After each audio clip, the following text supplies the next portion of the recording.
Relaxation, Captain Arval repeated, mandibles twitching in disbelief. You mean the human intends to boil himself alive? Lieutenant Cower's dorsal spines rippled in anxious disarray. Affirmative, Captain. He calls it a sauna. From the observation glass, they stared into the ship's auxiliary chamber, where a single human, crewman Eli Moran of Earth, sat shirtless amid a rising cloud of shimmering vapor. The lights dimmed to a warm amber hue mimicking sunset. The air shimmered with heat waves, the temperature readout climbing past what any species aboard would dare endure. 56 degrees Celsius, Cower hissed, tail coiling tight. That's lethal to most known oxygen breathers. Inside, Eli merely leaned back, exhaling slowly. Steam beaded across his skin, glistening like molten gold beneath the light. His heartbeat, steady, slow, utterly calm, resonated faintly through the biomonitors.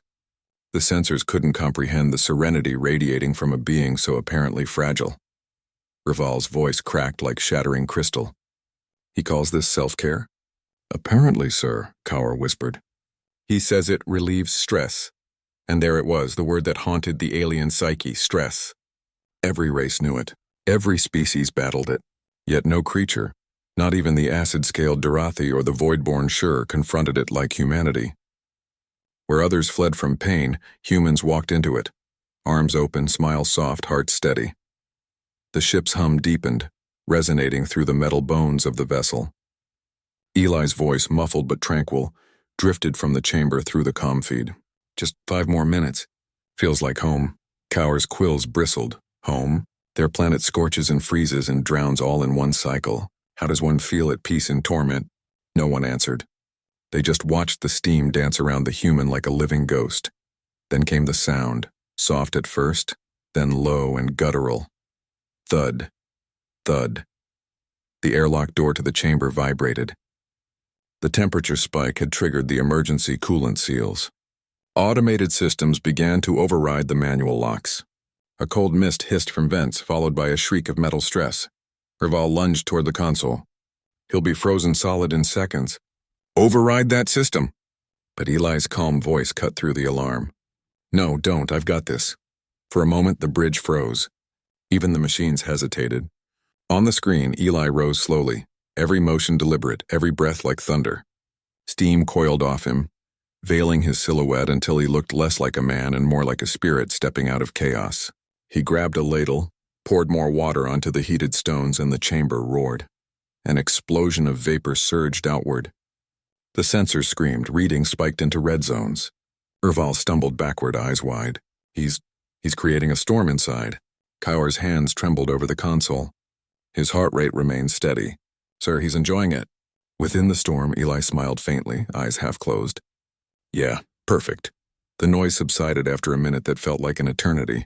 The alarms faded to a tense silence. Eli stepped out moments later, towel draped across his shoulders, a lazy grin on his face. Sorry about the drama. Just needed to clear my head. Cower stared, speechless. You survived that? Survived? Eli chuckled softly. Buddy, that was the best part of my week. Raval could not speak. He simply turned his many eyes back to the steaming chamber. The walls dripped condensation. The heat scorched the sensors to malfunction. Yet the human stood unscathed, radiant in the aftermath of what by every galactic standard was an act of madness. Later that night, the crew whispered through the corridors. Stories spread like wild plasma fire. How the Deathworlder summoned steam hotter than molten core vents. How he tamed it, bathed in it, thrived in it. The rumors twisted and warped, taking on the shape of legend. Some said it was a ritual of purification. Others believed it was a challenge, a dare to the universe itself. But to Eli, it was just Tuesday. Still, as he leaned against his bunk, he noticed something strange. His reflection in the viewport shimmered slightly, distorted not by glass or angle, but by something watching back. The stars beyond pulsed faintly as if blinking in rhythm to his heart. He frowned, half smiling. Weird. Yet outside the hull, unseen by human eyes, sensors began to flutter. A pulse, low, slow alien echoed back through the void. Something had noticed him. Something that had never witnessed a creature walk into suffering and come out serene. And for the first time in eons, something beyond the stars felt something it didn't understand. Fear. Captain, it's happening again. Cower's voice trembled across the dim bridge, his claws clacking against the console. The ship-vigilant horizon drifted in silence above the crimson mist of E-93, a gas giant that rippled with faint electrical storms. But the sensors weren't watching the planet. They were pointed inward. The readings came from inside the ship. Raval's antennae twitched. "Define it, Lieutenant," Cower hesitated. "That pulse. The one that began after the human's ritual." Raval sighed, mandibles scraping softly. "The sauna. You will refer to it as the sauna." Cower nodded quickly, though unease clung to his scales. "Yes, Captain." "The sauna. It began after that. There's a rhythmic vibration resonating through the hull plating. 30 cycles per minute. It's matching the human's heartbeat." Silence. The bridge lights dimmed as the main screen flickered, showing a spectral map of the vessel. Across the glowing outline, a faint shimmer pulsed, spreading like veins of light through metal. Every heartbeat of Eli Moran echoed in the systems, through conduits, circuits, even the ship's reactor shielding. Raval whispered, "Is it harmful?" "Unknown, sir. But the readings are alive." They turned toward the corridor as the doors hissed open. Eli strolled in, towel draped across his shoulders again, holding a steaming mug of something brown and fragrant. "Hey, everyone," he said cheerfully. "Ship feels kind of weird today, huh?" Cower stared. "Weird?" "Human, our vessel is resonating with your internal biosignature." Eli blinked. "Really? Huh. Must be my breathing exercises. Help sync the body and mind. Sync the..." Cower sputtered. "You are affecting the ship." Raval stepped forward, trying to steady his tone. "Crewman Moran, what exactly did you do during your self-care?" Eli thought for a moment. "Just sweated a bit, poured water on the rocks, meditated. Focused on my breathing. Tried to let go of the noise, you know?" "The noise," Raval repeated slowly. "Do you hear something?" Eli's smile faltered. He stared out the viewport. "Not hear exactly. More like feel. Like something out there. Breathing with me." A low hum filled the bridge, barely audible but deep enough to rattle bones. The pulse spread through the floor, matching Eli's steady rhythm. Lights flickered in response. Somewhere deep below, the engines groaned like a living thing. Cower hissed, "Captain, it's spreading to the subcore." Raval barked orders, but the ship seemed to ignore them. Consoles dimmed. Gravity fluctuated for a moment, then stabilized. The entire hull vibrated, slow, deliberate, rhythmic. Eli closed his eyes. "It's okay," he murmured. "It's just aligning. Feels calm." The aliens watched in frozen disbelief as the Deathworlder stood perfectly still, breathing slow and deep. The hum responded to him as if obeying his will. The vibrations softened, then subsided completely. The ship steadied, Raval exhaled. What did you do?" Eli smiled faintly. "Nothing special. Just helped it relax." The words struck the crew like a physical blow. The ship, a multi-trillion credit war vessel crafted by the finest minds of 3 star systems, had relaxed. Later that rotation, the crew gathered quietly in the mess hall. "The story spread faster than plasma fire. He speaks to the metal," one whispered. "He tamed the ship's rage," said another. "They say he breathes life into machines." Only Cower remained unconvinced. He spent hours studying the logs, tracing the pulse readings. And what he found chilled his blood. The resonance hadn't stopped. It had simply gone deeper. The waveform was now hidden beneath sensor thresholds, oscillating in frequencies too low for instruments but faintly visible in gravitational flux. Whatever had begun during that sauna, whatever link had been formed, was still active. Cower's claws shook as he replayed the last image from the sauna chamber. Eli surrounded by mist, steam swirling like a living aura. Behind him, for a single frame, the sensors had captured a silhouette, vague, immense, and not human. He enhanced the image. The figure was translucent, enormous, and watching. Its shape was undefined, yet its eyes, if they were eyes, were locked directly on Eli. Cower's breathing quickened. He turned off the display, but the afterimage lingered in his mind. 2 vast points of light, pulsing in perfect rhythm with the human's heart. Down the hall, Eli sat cross-legged in his cabin, eyes closed, whispering softly to the darkness. "It's okay," he said, voice barely a breath. "We're all just trying to find peace, right?" In the silence that followed, the stars outside flickered once like a nod. The hum returned. Faint, rhythmic, alive. And far beyond, in the folds between galaxies, something stirred from its slumber. Drawn to the serenity of a species that made peace through pain. "Captain," Cower whispered, voice tight.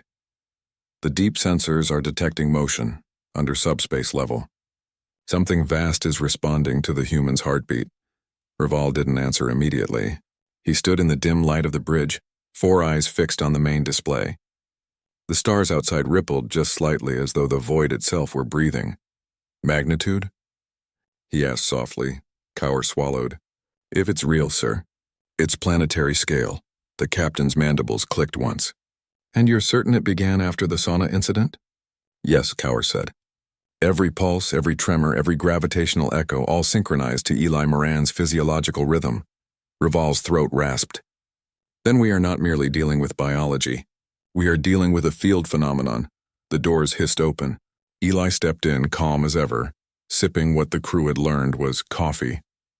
A strange earth brew that smelled faintly like burnt soil. "Morning," he said with that lazy smile. Everyone looks tense. "You guys sleep okay?" Cower spun toward him, exasperated. "Sleep? Human, we cannot sleep while the void itself hums your lullaby." Eli blinked. "Oh, so you feel it too?" Raval took a slow step forward. "Crewman Moran, what precisely do you feel?" Eli hesitated. His gaze drifted toward the viewing window, to the infinite canvas of space. "It's like there's a pattern out there. A heartbeat under everything. I used to feel it back home sometimes, in forests near the ocean. But it's clearer here. It's like the universe itself is exhaling," Cower muttered. "Exhaling?" "It's shaking reality apart." But Eli's eyes remained soft, unfocused, distant. "No, it's peaceful. Like it's finally noticed someone listening." The lights dimmed. The hum deepened again, but not mechanical. Alive, resonant, warm. The consoles flickered, not from malfunction, but as though they too were breathing. Every screen across the ship displayed the same waveform. A slow, gentle pulse. Raval's voice was a whisper. "What have you awakened, human?" Eli turned, and for the first time his smile faded. "I didn't awaken anything. I think it's been awake all along." Outside, something vast moved. A ripple of light gliding across the black like the shimmer of a whale beneath dark water. The stars distorted in its wake. No alarms blared. No sensors could track it. Yet every soul aboard felt it pass.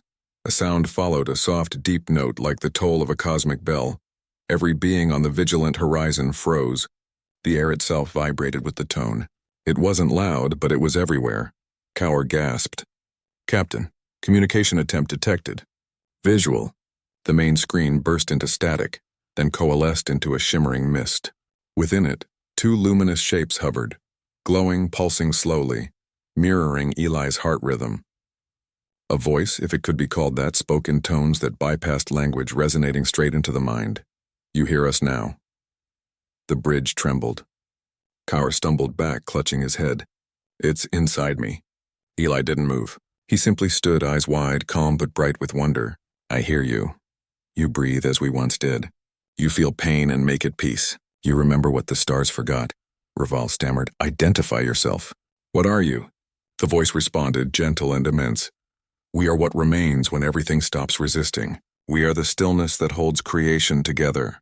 You call it vacuum. We call it rest." Cower's eyes widened. "You mean the void itself is alive?"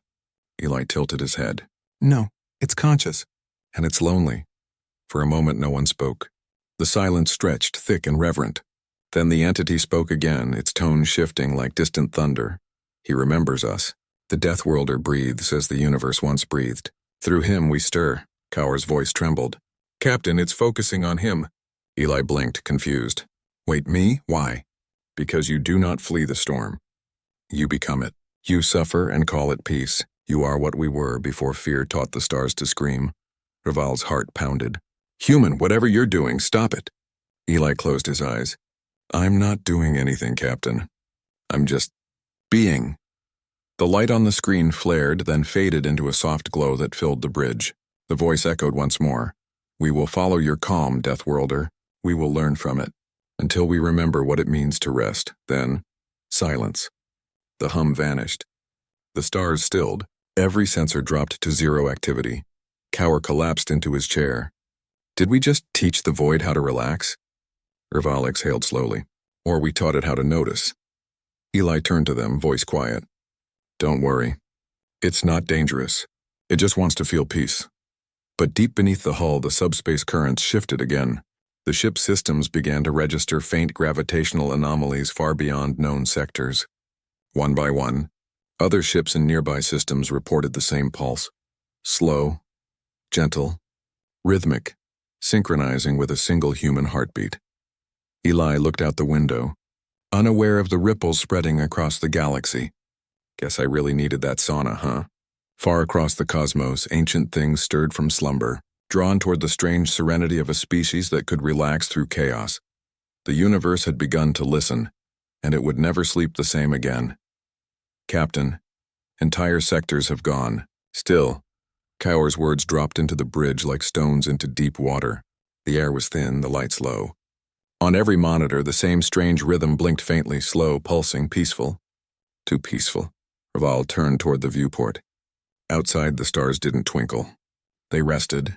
Whole constellations seemed frozen in tranquil suspension, their usual flicker muted by an invisible hand. How many systems? Raval asked quietly. Cower swallowed. 9 confirmed, possibly more. The energy emissions have ceased. Every stellar flare, every plasma current gone silent. As if someone pressed pause on reality. Eli Moran sat nearby, eyes unfocused, calm as ever. They're not gone, he murmured. They're just... Breathing out, Cower spun on him. Breathing out? Human, those systems were alive. Entire suns have stopped moving. Eli's brow furrowed. They'll start again. They just needed to slow down. Everything burns too fast out here, the captain studied him. There was no malice in Eli's tone, only a kind of fragile empathy, like a healer speaking to a fevered child. But the readouts didn't lie. The more he meditated, the more the galaxy itself seemed to follow his rhythm. Human, Raval said, voice trembling. Whatever link you have with that entity, you must sever it now. Eli looked at him, eyes calm but distant. You can't sever stillness, Captain. You can only notice it. A tremor ran through the deck. The hum returned, but softer now, deeper, stretching through frequencies that barely grazed hearing. It wasn't a sound so much as the memory of one. The crew felt it in their chests, in their bones, in the tiny spaces between heartbeats. Cower, Raval whispered. What's happening to the ship? Cower's claws danced frantically over controls. I don't know. The sensors are registering nothing, literally nothing. No motion, no radiation, no entropy. Raval's breath hitched. Entropy? Zero? Cower nodded. Sir, that's impossible. Without entropy, there's no time. No change, everything should... He stopped. Because outside the viewport, one of the ship's escort drones hung motionless. No drift. No engine flicker, just still. Eli rose from his seat, expression faintly puzzled. Oh, he said softly. It's spreading faster than I thought. Cower backed away. You're causing this. Eli shook his head. I didn't cause anything. I just reminded it how to be calm. Calm? Raval's voice cracked. You are soothing the fabric of existence. Before anyone could respond, the intercom crackled to life. It was a distress signal from the Vera Quinn, a transport 2 sectors away. The transmission flickered with static. If anyone receiving this, our engines won't engage. Crew unresponsive. They're smiling. Won't move. Then silence. Car's scales paled to gray. They're being pacified. Eli pressed his hand gently against the viewport. It's okay, he whispered. It's just helping them rest. Raval rounded on him. Rest? You call this rest? You are unmaking motion itself. For the first time, something flickered in Eli's expression. Uncertainty, maybe guilt. I didn't mean to. It's just, when I found peace, it found me back. I thought it needed comfort. But maybe it doesn't understand what living things need to stay alive. The ship lurched. The lights dimmed. The hum thickened into a single, endless note. Crew members clutched their heads as fatigue pressed into them like gravity. Raval gritted his teeth. Cower, keep us moving! We cannot fall still. Cower slammed controls, but the engines refused. Every thruster burned steady, yet the ship didn't move. We're trapped, Captain. Space around us isn't space anymore, it's soothed. Eli's voice was a whisper. It's learning from me. I told it peace meant stillness, but I never told it that stillness can kill. The hum deepened further, so low it felt like a heartbeat beneath reality. Raval's knees weakened. Human, he rasped. You must stop meditating. Break your link. Eli nodded slowly. He sat cross-legged on the floor, breathing in deep, trying to reverse the rhythm. Okay. Let's try something else. Let's teach it movement. He inhaled once sharply, then again faster. Sweat beaded on his forehead. Come on. Feel the rhythm. Not stillness, flow. The hum responded faintly. A ripple passed through the ship's walls. One flickering drone outside began to drift, an inch of motion. But motion nonetheless, it's working, Cower whispered. Then, from somewhere beyond, a voice rolled through the void again. Not words, but meaning felt more than heard. We do not wish to move. We have watched you move, burn, fight, perish. You called this living. We call it pain. Eli's voice cracked. No, it's not pain, it's choice. It's growth. You find peace only through suffering. You seek stillness through chaos. We do not understand your paradox. Raval trembled. If it cannot understand, it will destroy all that moves. Eli opened his eyes, glowing faintly with reflected starlight. Then I'll have to teach it what life really means. The hum grew, resonating like the pulse of creation itself. Every molecule on the ship vibrated with potential energy. Raval shouted over the rising noise. Human, what are you doing? Eli smiled faintly. The hardest part of self-care, getting back up. He exhaled sharply. The hum cracked, splintered. A surge of motion burst outward. Stars flared back into motion one by one as if waking from a dream. The ship jolted violently back into normal space. Consoles screamed with light. The crew gasped, alive, trembling, blinking at the sudden noise, the sudden motion. But Cower looked to the viewport and whispered, Captain, where is it? The void outside was no longer empty. Something vast lingered in the distance, a shape of impossible calm, its glow fading. It wasn't gone. It was watching, and it had learned something new. Motion could exist without chaos, but it was still learning from its teacher, and its teacher was human. Captain Arval, the Galactic Concord demands immediate surrender of the human. The transmission crackled through the comms, heavy with panic. If his existence continues, the universe itself may cease to move. The captain's mandibles twitched. You expect me to hand him over? Not hand him over, the voice said darkly. Contain him. Cower muted the channel, his quills trembling. Sir, they're serious. 3 fleets have already gone offline. Systems where the resonance spread unchecked. They're calling it the Calm Plague. Raval turned toward the viewport. Outside, distant stars flickered faintly like eyes on the verge of sleep. Space looked beautiful, and wrong. The usual shimmer of energy currents was gone. There was only stillness, vast, gentle, endless. Eli sat quietly at the center of the bridge, eyes half closed, hands folded in his lap. He looked as harmless as a dream, yet the instruments around him dimmed whenever he exhaled, as though they bowed to his serenity. Eli, Raval said gently, you must understand. They're afraid of you. Eli looked up, startled. Afraid? Why? I'm not hurting anyone. Cower's claws clicked. You're calming entire star systems into dormancy. Stars are freezing mid-flare. Planets have stopped spinning. Eli frowned, guilt flashing across his face. I didn't mean to. I thought if I shared peace, it might help. The universe doesn't need help. Cower shouted. It needs motion. Without motion, there's no time, no life, no meaning. The human stood slowly. That's what I'm trying to teach it. Peace isn't stillness. It's balance. But it's learning too fast. And from the wrong examples. Before anyone could answer, the ship's proximity alarms blared. Outside, through the viewport, dozens of vessels emerged from slipspace, sleek, shimmering with energy. The insignia of the Galactic Concord burned across their hulls. They're here, Raval whispered. Cower's voice shook. They've armed stellar destabilizers, Captain. If they can't stop the resonance, they'll destroy this sector to contain it. Raval stared at Eli. You must end the link now. For all our sakes. Eli turned toward the ships outside, his reflection calm in the glass. If I end it wrong, it'll collapse everything it's touched. It'll try to pull everything back into rest, Raval hissed. Then what do we do? Eli looked at him with quiet sorrow. We teach it to move with us. He walked to the center of the bridge, knelt and placed his palms on the metal floor. The hum returned, soft at first, then spreading outward like ripples through water.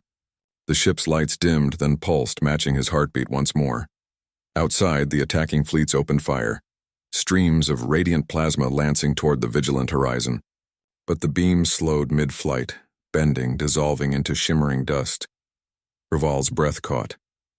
"He's stopping weapons fire," Eli whispered. "No, I'm asking it to listen," the void responded. Light distorted around the ships. A hush spread through the fleet. Alarms fell silent. Even their engines faded into stillness. The entire armada hung suspended in tranquil quiet, caught in the web of Eli's calm. But amid the stillness, one voice rose, ancient, vast, and heartbreakingly soft. "They fear rest. They cannot understand it." Eli's eyes opened, glowing faintly with reflected starlight. "They fear losing themselves. They think rest means ending. Is it not?" Eli shook his head. "No, to rest is to renew. To stop is not to die, it's to breathe again." The entity's presence shimmered through the hull. Every atom trembled. Every being aboard felt it. A vast tenderness, like a parent's hand brushing against their minds. Then came another voice, one that wasn't from the void, but from every conquered ship at once, projected by their frightened leaders. "Human, stop whatever you're doing or we'll erase this entire region from existence." Eli looked out at them, eyes soft. "You can't fight peace," he said. "You can only surrender to it." The Concord fleet fired. 1,000 lances of light cut through the void and vanished. The beams simply dissolved before impact, fading like snowflakes into warm air. The void swallowed them gently, then came silence. Kaur gasped as every Concord vessel ceased motion, trapped mid-action. The crews aboard those ships sat unmoving, frozen with peaceful expressions, their eyes closed as though sleeping. "Eli," Raval whispered, horrified. "What did you do?" "I didn't do anything," Eli said softly. "It decided to help," Kaur's voice cracked. "It's helping by taking control of entire species." Eli clenched his fists. "It doesn't know how to comfort without consuming. It thinks the only way to end fear is to end everything that can feel it." The hum deepened. Through the viewport, the blackness itself seemed to shimmer with faint light, threads of tranquil energy weaving through reality like veins of silver mist. Eli's voice trembled. "It's spreading to the core systems," Raval barked. "Then stop meditating." "I'm not meditating anymore," Eli said quietly. "It's moving on its own." Kaur hissed. "Then we're doomed." Eli turned toward them, eyes full of strange resolve. "No, we're not doomed. But we can't fight it with fear." He placed his hand on the console. "It learned peace from me. Now it needs to learn hope." The bridge lights flared, then dimmed. The hum shifted into something lighter, like wind through leaves. Outside, the paralyzed, conquered ships began to flicker with motion, engines sparking uncertainly back to life. Eli smiled faintly. "See, it's trying." But far across the galaxy, the hum continued spreading. Worlds entered sleep. Moons stopped orbiting. Black holes went quiet. And through it all, a whisper rolled through the void. "Teach us, Deathworlder. Show us how to live." Eli closed his eyes, a tear cutting down his cheek. "Then I'll have to go where no one's gone before." Inside the calm itself, the captain stared at him. "You mean enter the entity?" Eli nodded. "It listens to me. If I can reach its core, maybe I can teach it what peace truly is." Raval's voice shook. "And if you fail?" Eli smiled faintly. "Then the universe will fall asleep forever." "Captain," Kaur said softly, "if he goes through with this, we might never see him again." The bridge of the vigilant horizon was bathed in low amber light. The stars outside barely flickered now, and endless dusk stretched across the void.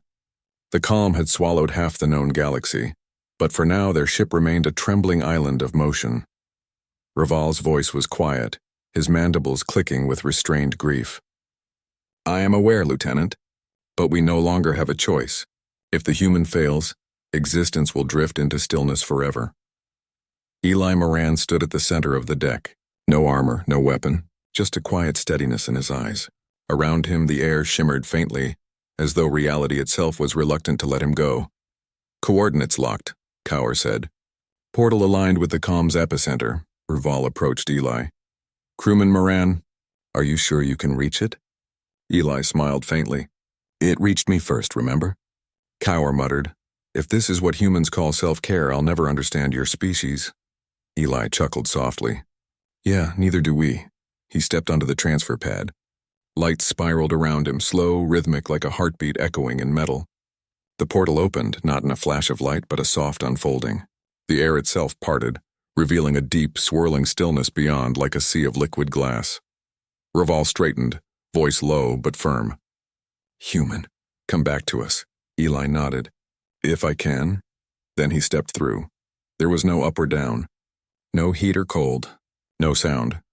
Eli floated in an endless expanse of translucent white, like being suspended inside a breath that never ended. His body glowed faintly with borrowed light, each pulse of his heart echoing through the silence. "Hello?" he called out. His voice didn't travel. It simply existed everywhere at once. "You have come home." The voice filled the void. Not loud, not quiet, just present. It was neither male nor female, neither kind nor cruel. It was the feeling of being watched by something too vast to comprehend. "I'm not here to stay," Eli said. "I came to talk. You already speak? Every breath you take is a message. Every calm thought ripples through us." He took a slow breath. "Then hear this. Peace isn't stillness. You're confusing rest with death." The silence seemed to tremble faintly, like thought made visible. "You burn. You fight. You grieve. Your peace is pain." Eli floated closer toward a shimmer of light that seemed to pulse ahead of him. "It's both. We find peace through pain. That's the point. We don't erase it. We learn to carry it." The light expanded around him, revealing glimpses, memories. His memories. He saw himself on Earth, his small apartment, the flicker of neon through rain-soaked glass, his reflection staring back, tired but alive. He saw the day he enlisted, the night he held his mother's hand at the hospital. The years of silence he buried beneath smiles, every wound, every loss, every moment he told himself he was fine. The calm spoke again, softer now. "You carry sorrow. We can end it." Eli shook his head. "No, if you end it, you end me. Every creature that's ever lived carries pain. It's how we grow. It's not a flaw. It's the proof that we care." The light flickered violently, rippling through the void. "Care leads to suffering. Suffering leads to meaning," Eli whispered. "You can't separate them. You don't end fear by ending life, you end it by facing it."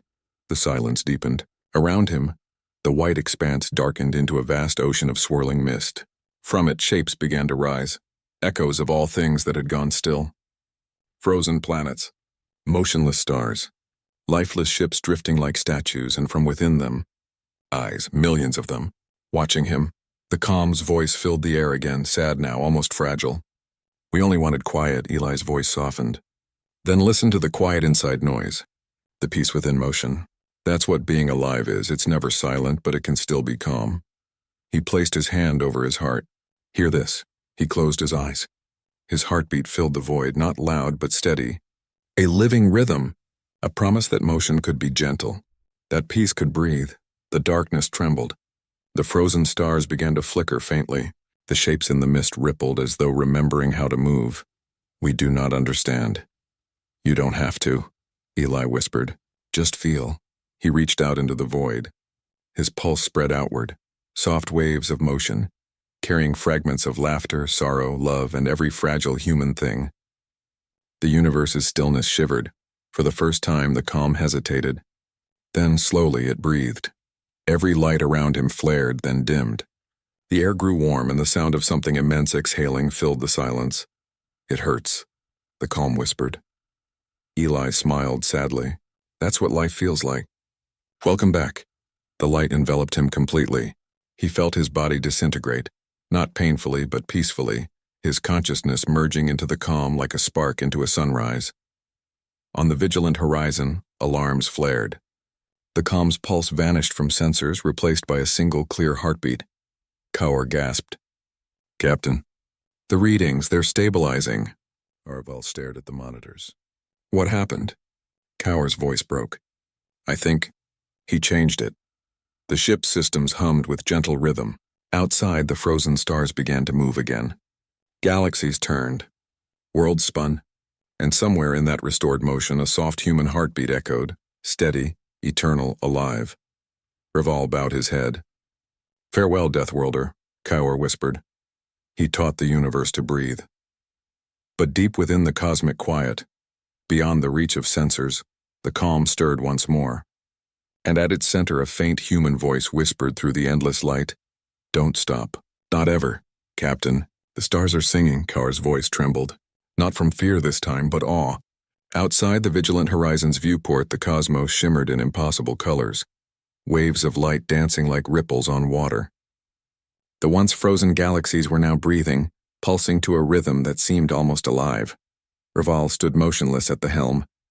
The monitors showed impossible readings, neural frequencies, emotional wavelengths, and something else. Something no machine had ever recorded before. "Heart waves," Kaur whispered. "They're everywhere." Raval blinked slowly. "Heart waves?" Kaur nodded, eyes wide. "It's as if every atom is pulsing with a heartbeat. Captain, it's his, Eli's frequency. He's in everything." In the calm between the stars, something vast stirred. The calm, no longer still but softly trembling with new life, spread like dawn across the galaxy. Its once sterile silence now hummed with faint echoes. Laughter, tears, songs, whispers of countless species rediscovering the beauty of being alive. Worlds long trapped in motionless twilight began to awaken. The oceans of Thera 9 moved again, shimmering under twin suns. The crystal forests of Cathel resumed their eternal chime. Even the mechanical minds of the Zira collective, once trapped in perfect logic, began to feel dissonance, emotion blooming like a virus through code, and in every living heart a whisper lingered. "Don't stop. Not ever." The vigilant horizon drifted toward the new dawn. The crew stood in silence, watching reality reborn. "Captain," Kaur said softly, "do you think he's gone?" Raval's mandibles clicked in thought. Humans have strange ways of ending things. Sometimes what looks like death is simply another beginning. Kaur gave a weak smile. He called it self-care. Raval turned toward him. "Self-care?" Kaur nodded. He used to say, "When you're broken, you rest. But you never stop living." Maybe he didn't just rest for himself. Maybe he taught the whole universe how. Raval looked out at the shimmering stars. A Deathworlder taught existence compassion. The irony is beautiful. Far beyond them, deep in the heart of the new calm, consciousness flickered. Eli Moran drifted, not as flesh, but as light threaded through space-time. He could see everything now. The rebirth of motion, the rediscovery of feeling, the endless dance of life. He could hear their thoughts, alien, human, mechanical, all resonating in harmony. But in that beauty, he felt something tugging. A memory, a voice. Eli. It was faint but unmistakable. His mother's voice from years ago. "You always tried to fix everything, didn't you?" He smiled softly. "Guess I still do." The stars pulsed around him in rhythm with his heartbeat. For the first time, the universe felt like it was breathing with him. He closed his eyes, whispering into the infinite, "Take care of them." And the infinite whispered back in countless voices, gentle and alive, "We will." 3 years later. The vigilant horizon became the first ship to map the living belt, a region of the galaxy where the calm's influence had reshaped matter itself. Energy fields responded to emotion. Music affected gravity. And the void between stars hummed faintly when anyone laughed. A new council was formed, the Coalition of Motion. Every species, every machine, every consciousness came together, not for conquest but for balance. They didn't worship Eli Moran. They didn't build statues. They simply lived as he had taught, moving forward, but gently. Yet every so often, when a traveler floated in deep space, they would swear they heard a heartbeat beneath the static, slow, human, comforting. On the anniversary of the calm's rebirth, Kaur visited the ship's garden, a small dome of earth soil and alien blooms. He stood there quietly, holding a small recording sphere. He pressed play. Eli's voice filled the air, soft and warm. "Hey, if you're hearing this, I guess I didn't make it back. But that's okay. Just remember one thing. You don't need to conquer silence to find peace. You just have to listen to it. Let it breathe with you. Take care of yourselves, okay?" "That's an order, soldier." Kaur smiled through a tear. "Understood, sir." He looked up at the glowing stars, each one pulsing like a tiny heart. "We're taking care of it. All of it." Across the galaxy, species that once feared humanity began to share a strange reverence. Not because humans were strong or brilliant or unbreakable, but because they were imperfect and still chose to care. The once terrifying word Deathworlder became something sacred. It meant one who feels and endures. And somewhere woven into the heartbeat of the cosmos itself, Eli Moran's voice lingered, gentle, amused, and deeply human. Funny thing about self-care. Turns out when a Deathworlder does it right, the whole universe learns to heal. The stars shimmered. The galaxies turned. And the universe, for the first time in eternity, smiled.